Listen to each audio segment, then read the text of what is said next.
Hai, berjumpa lagi dengan saya Mukhtar Mianto.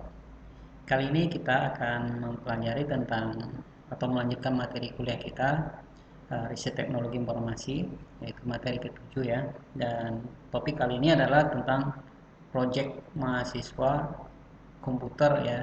Jadi nanti setiap kita pelajar mahasiswa termasuk baik jenjang S1, D3, S2 maupun S3 ya, sebenarnya biasanya diberi tugas oleh kampus setelah menempuh katakanlah sekian tahapan masa studi, misalnya sudah mengambil katakanlah 70% dari mata kuliahnya, maka mahasiswa biasanya atau 80% biasanya sudah mulai dipersiapkan untuk me, menyiapkan diri karena mau lulus ya. Kalau mau lulus ya harus ada tahapan ujian dulu namanya, dan tujuan dari proyek ini adalah untuk mengukur pemahaman dan penguasaan peserta atau mahasiswa terhadap bidang atau jurusan yang dia ambil.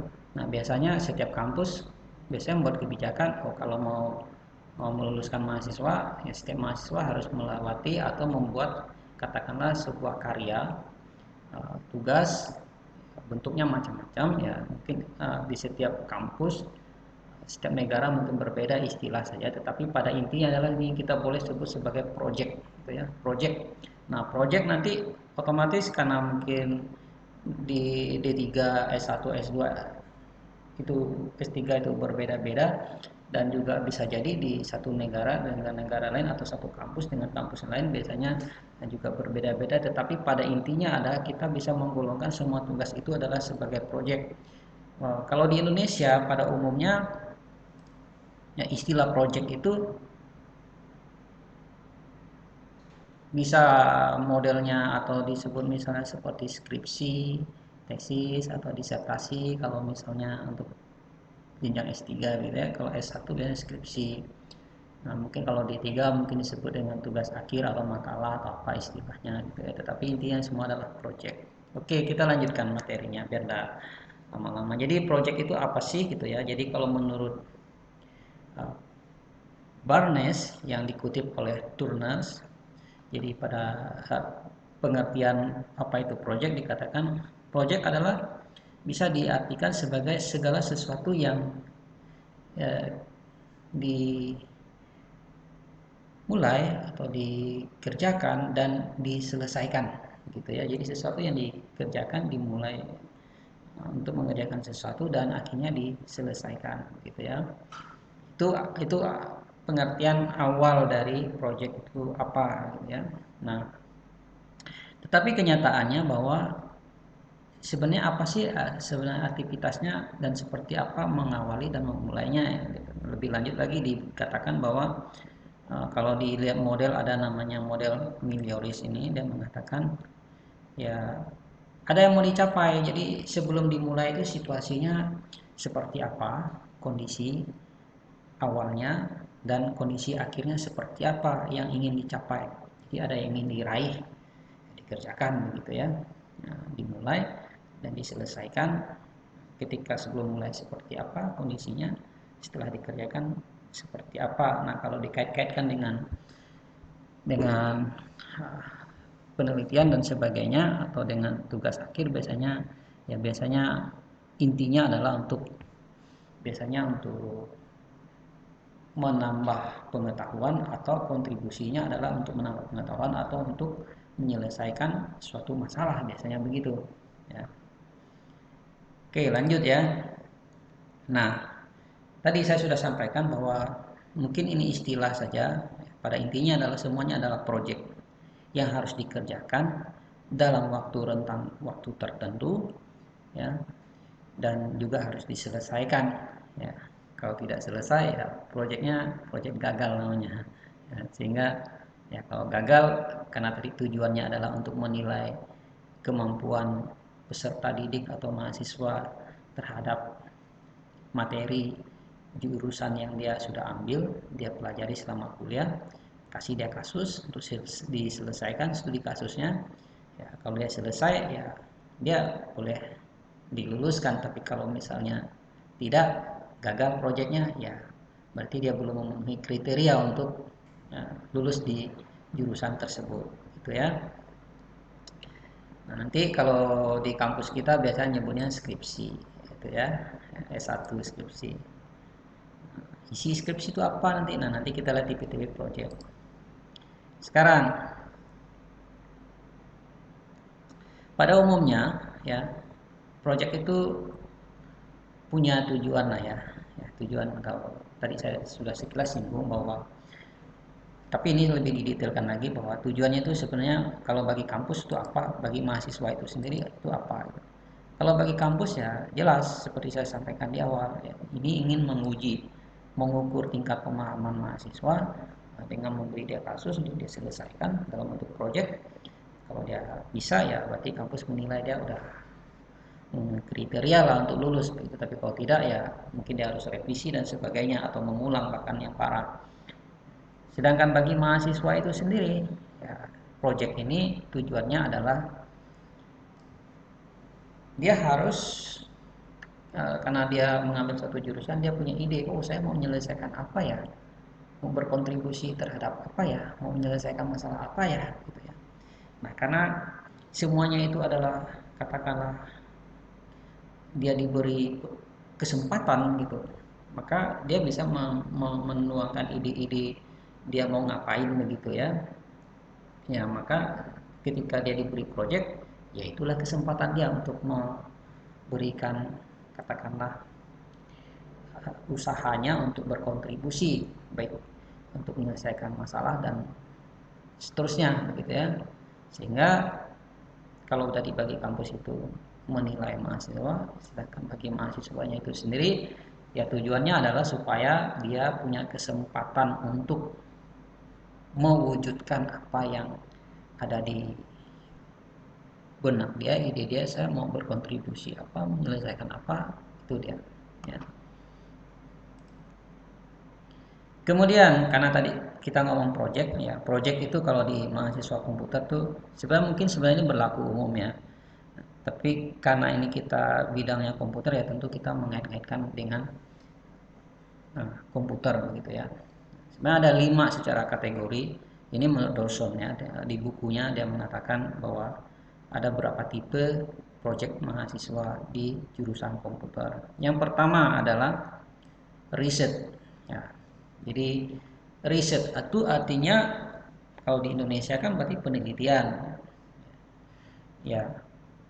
Karena dia penelitian, nanti kontribusinya kan biasanya kalau riset seperti yang kita pelajari dari bab awal, sebenarnya kontribusinya adalah seperti ya juga seperti yang dituliskan pengertiannya tujuan riset itu apa oleh Dawson.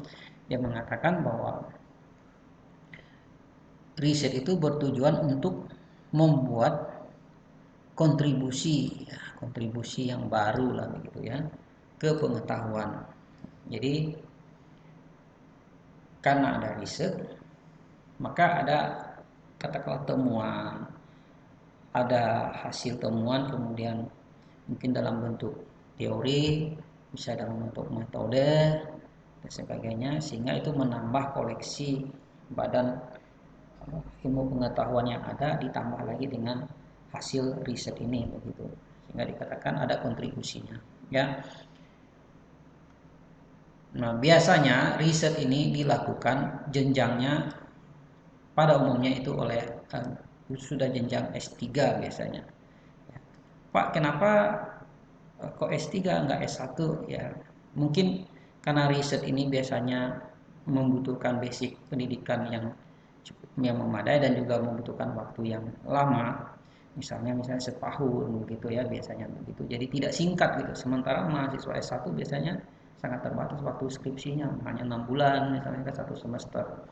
Sehingga biasanya kurang begitu cocok untuk jenjang-jenjang di bawah S3, biasanya untuk S3 gitu ya, riset.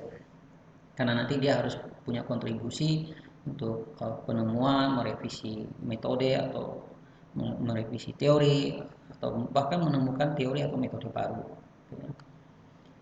Riset ya. Oke, itu riset. Yang kedua, Setelah riset itu ada development. Jadi kalau di atau pengembangan, kalau di jurusan komputer ya kita tahu bahwa software engineering jurusannya merekayasa perangkat lunak atau teknik pengembangan software, biasanya identiknya dia harus membangun software gitu ya. Ya, bisa membangun software, bisa juga membuat hardware gitu ya. Tapi kalau jurusan software engineering ya biasanya kalau jenjang S1 atau S2 biasanya tujuannya adalah untuk menerapkan ya, menerapkan misalnya teori yang ada, algoritma yang ada, metode yang ada ya kan dia kembangkan begitu ya, atau dia uh, kaitkan dengan pengembangan suatu software begitu sehingga bisa dimanfaatkan katakanlah di dunia industri atau di dunia kerja misalnya begitu. Oke ya, itu yang development. Kemudian ini masih lanjutan tentang development. Jadi untuk development sendiri atau pengembangan software biasanya adalah uh, masih ada perbedaan antara yang dikembangkan oleh mahasiswa di jenjang pendidikan dengan dunia industri yang real di kenyataannya gitu ya. Jadi misalnya industri yang real itu kalau suatu project di industri atau di dunia nyata sana di dunia kerja biasanya itu sudah benar-benar dibuat sedemikian rupa projectnya adalah harus sesuai dengan kebutuhan dunia industri itu sendiri. Jadi misalnya membuat software untuk katakanlah reservasi hotel, ya, hotel tertentu misalnya. Maka pengembangan softwarenya adalah harus benar-benar sesuai dengan kebutuhan hotel tersebut atau untuk penerbangan sistem informasi untuk penerbangan reservasi tiket pesawat apa gitu ya. Jadi harus benar-benar sesuai gitu ya. Tapi kalau di mahasiswa itu proyek mahasiswa itu sendiri ya biasanya dia proyeknya ya memang ada bersinggungan dengan kepentingan user dalam hal ini bisa saja industri ya kita itu, tapi tidak sepenuhnya, tetapi sudah mulai ada irisannya ya. Kalau misalnya dia ngambil studi kasus misalnya di sebuah rumah sakit misalnya kan untuk layanan UGD-nya misalnya gitu kan ya, dia di sana dia hanya katakanlah mengambil apa namanya model proses bisnisnya di UGD itu seperti apa, alur pendaftaran pasien pertama kali datang, dia registrasi, kemudian didiagnosa, kemudian bagaimana penanganannya, kemudian bagaimana memutuskan apakah ini rawat inap dan sebagainya atau dirujuk kemana. Jadi itu semua kan sistemnya kan proses bisnisnya di UGD kan seperti itu. Nah, ketika kita sebagai mahasiswa mengambil project itu karena kita masih posisi mahasiswa ya walaupun di sana butuhnya seperti itu ya mungkin tidak sepenuhnya kita harus persis seperti yang dibutuhkan. Boleh kita ya katakanlah mungkin secara umum kita ngambil oh yang namanya UGD itu tetap ada proses ini, proses A, proses B, proses C. Itu yang kita buat aplikasinya gitu ya. Jadi tidak persis harus 100% berbeda dengan kebutuhannya dunia project di dunia industri itu memang harus fix. Kalau enggak ya ya ngapain dibuat gitu kan, toh tidak sesuai dengan kebutuhan si industrinya gitu. Oke, itu perbedaannya antara project mahasiswa dengan project dunia industri. Kemudian ada evaluation. Evaluation ini tipe project mahasiswa juga. Nah, tujuannya adalah tipe project ini adalah biasanya menganalisa berbagai pendekatan penerapan teknologi ya, untuk menyelesaikan suatu masalah. Ya, mungkin dia membandingkan teknologi ini dengan metode tertentu mengembangkan aplikasi, misalnya oh cocok pakai metode ini. Lalu dia bandingkan dengan metode yang lain. Apakah lebih cocok, lebih baik? Jadi dia banding-bandingkan gitu. Ya, penerapan teknologi untuk mengatasi suatu masalah pakai teknologi A bandingkan dengan teknologi B bandingkan dengan C, dia bandingkan mana yang lebih baik. Jadi memang evaluasi atau dikombinasi ada metode atau algoritma terbaru gitu ya, dia evaluasi yang lama kalau digabungkan bagaimana, ya evaluasi. Atau bisa juga misalnya evaluasi ini artinya ketika ada satu sistem atau aplikasi sudah dikembangkan dengan bahasa pemrograman tertentu, lalu dibandingkan lagi dengan aplikasi yang sama tapi dikembangkan dengan bahasa pemrograman atau framework tertentu, mana yang lebih baik kinerjanya, itu dievaluasi. Kemudian industri base ya, industri base tadi kalau kita lihat diagram ini ya, berarti basisnya adalah harus benar-benar sesuai dengan kebutuhan industri. Jadi tipe project ini biasanya mahasiswa ngambil studi kasus di suatu industri, misalnya di supermarket misalnya. Oke, dia buat karena supermarket ini ingin melakukan penjualan online yang tadinya basisnya di toko begitu ya, ada display, pengunjung harus datang ke toko. Nah sekarang mau jualan online, nah, maka kalau base industri ini si project mahasiswa ini harus membuat aplikasi e-commerce untuk penjualan online gitu, nah, sesuai dengan kebutuhan si perusahaan ini, toko ini tadi atau supermarket ini gitu ya. Nah, dan banyak biasanya juga tugas skripsi mahasiswa memang penekanannya seperti itu. Tujuannya adalah supaya nanti ketika mahasiswa itu lulus, dia sudah siap dengan atau sudah adalah pengalaman menyelesaikan atau mengerjakan sebuah proyek yang basisnya industri ya. Oke. Berikutnya ada problem solving. Ya, sebenarnya boleh dikatakan tujuannya ya bisa dia membangun sebuah aplikasi tetapi mungkin dengan metode atau teknik yang lebih baru begitu ya. Nah, tujuannya biasanya aplikasi sudah ada tapi masih ada katakanlah ya mungkin kinerjanya yang belum begitu efektif, efeknya masih lambat, aksesnya dan sebagainya. Dan dia akan meningkatkannya karena ada masalah tersebut, dia coba untuk meningkatkan, atau tadi mungkin celah keamanannya mungkin yang masih kurang baik, maka dia tingkatkan metode keamanannya, misalnya untuk autentikasinya dan situ. Tadinya autentikasi untuk login itu masih basisnya user ID dan password gitu ya. Sekarang mau ditingkatkan lagi supaya lebih aman, ditambah lagi misalnya dengan token, ditambah lagi dengan atau misalnya basisnya misalnya dengan sidik jari atau audio atau face connect deteksi wajah dan sebagainya, atau kombinasinya dan seterusnya begitu ya. Itu contohnya. Jadi peningkatan lah karena mungkin ada ditemukan beberapa masalah yang pada kondisi yang ada gitu. Oke, ini tipe-tipe project mahasiswa di bidang komputer. Nah, nanti ketika Anda mengambil project ya, sarannya adalah begini tipsnya ya tentu ketika ngambil project ya harus katakanlah ya, ada nggak saya buat tipsnya ada ya.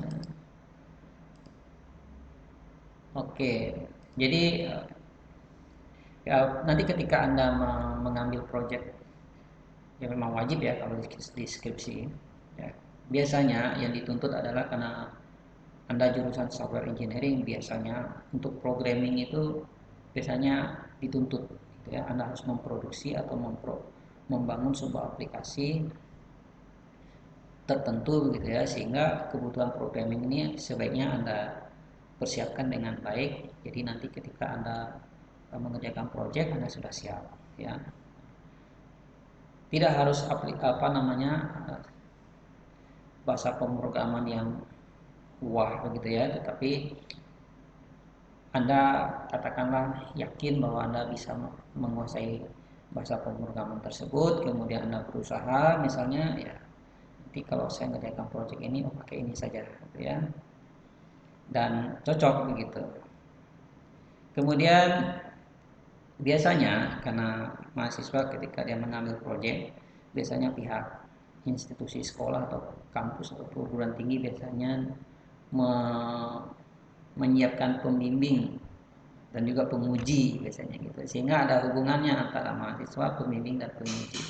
Jadi hubungannya adalah mahasiswa ya, dia ada pembimbingnya, kemudian ada pengujinya. Biasanya penguji dan pembimbing ini ada koordinasi ya, bahwa oh ada mahasiswa saya ngambil topiknya ini, nanti tolong mungkin saya pilih Anda sebagai pengujinya gitu ya, sidangnya gitu. Nah, topiknya adalah tentang ini ya, dikoordinasikan ya, dan pembimbing dengan mahasiswa itu sendiri itu ya dia membimbing dan memberi guidance gitu ya, bahwa ketika Anda mau mengerjakan proyek seperti ini, tahapan Anda adalah ini sebaiknya yang Anda lakukan adalah A, B, C dan seterusnya gitu ya. Dan sebagai mahasiswa sebaiknya ya Anda jangan alergi ketika si pembimbing ini memberi inputan, saran, masukan dan sebagainya ya. Karena nanti ketika Anda kesulitan lalu Anda malah menjauh atau malah menghilang ya, yang kesulitan adalah Anda sendiri. Oke. Sehingga kesimpulannya ya bisa kita tarik ada 5 tipe project. Yang mana yang cocok untuk kita skripsi ya, kalau bisa pilih sesuai dengan jenjang pendidikan kita gitu ya. Kemudian tipe riset itu cocoknya untuk S2 atau S3. Tipe diploma, evaluation, industry based dan problem solving cocok untuk S1 dan S2. Ya, karena dia tadi biasanya mengimplementasi teori metode yang ada, jadi dia bukan pengembangan teori dan metode, dia implementasi aja untuk kebutuhan dunia kerja ya. Tentu ada jurusan yang mewajibkan penguasaan katakanlah coding ya, tapi ada juga yang tidak. Tetapi khusus jurusan teknik informatika atau software engineering kalau kita di sini, yaitu sepertinya Anda wajib menguasai skill coding ya, walaupun belum mahir tetapi harus ada. Oke, terima kasih, saya Muhtar Mento, semoga bermanfaat.